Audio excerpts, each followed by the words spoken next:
شباب، كيفاش غادي تعرف راسك واش نجحتي في المبادرة حراس الجمارك ولا لا؟ لان بزاف كيسولوا هاد الكيستيون هذا. دوزنا الامتحان ولكن جاوبنا مزيان في الاسئله ديال الكي سي ام، الموضوع ما كتبناش مزيان، واش غنجح ولا لا؟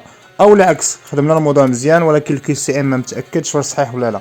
انا غنجاوبك في هاد الفيديو هذا، وغادي نقول لك بان الكتابه في احد المواضيع اللي عطاوكم اهم من هذاك الكي سي ام. يعني تكون تكتب وتحرر وتناقش المواضيع. يعني الا خدمتي مزيان في المواضيع وفي الكي سي ام مثلا جبتي غير 25 سؤال او 20 سؤال الفوق، راه غالبا غتنجح في هذا الكونكور.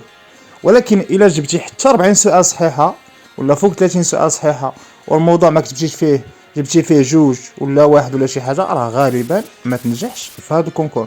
دونك اهميه المواضيع تكتب فيهم هي اهم من الكي سي ام. دونك هذا الشيء اللي كاين الشباب. نتمنى لكم ان شاء الله التوفيق ويسمعكم الاخبار الخير في هذه المباراه هذه. نشوفكم فيديو جديد.